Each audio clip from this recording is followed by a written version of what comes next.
எல்லாருக்கும் வணக்கம். இன்றைக்கி நம்ம வீட்டில் லஞ்ச் என்னங்கிறத பார்ப்போம் வாங்க. இன்றைக்கி உளுந்தசோறு, வெள்ளை உளுந்து வச்சு தான் உளுந்தசோறு செஞ்சுருக்கேன். உருட்டு உளுந்து, தோல் உளுந்துலேயும் பண்ணலாம். தோல் உளுந்து இதை விட ரொம்ப நல்லாயிருக்கும். அதுக்கு குழம்பு முட்டை குழம்பு. இன்றைக்கி உளுந்தசோறுக்கு முட்டை குழம்பு சூப்பராக இருக்கும். முருங்கைக்காய் முட்டை போட்டு குழம்பு. சைடிஷ் அரைக்கீரை பொரியல். அரைக்கீரை கீரையும் உடம்புக்கு ரொம்ப நல்லது. அப்புறம் ஃப்ரூட் சாலடு, ஒயிட் ரைஸ்.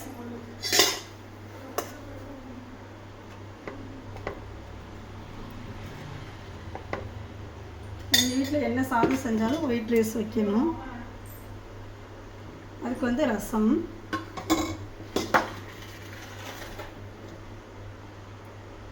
சூப்பரான ஒரு மிளகு ரசம். அப்புறம் ரசம் சாப்பிட்டுட்டு தயிர் சாப்பிட்ணும்ல, அதுக்கு தயிர். இதுதான் இன்றைக்கி நம்மளோட லஞ்ச். இந்த வீடியோ பிடிச்சிருந்தால் லைக் பண்ணுங்கள். ராஜா மகம் சேனலுக்கு சப்ஸ்கிரைப் பண்ணுங்கள். ஆரஞ்சு ஜூஸ் அது மறந்துட்டோம் வைக்கிறதுக்கு. தேங்க்யூ.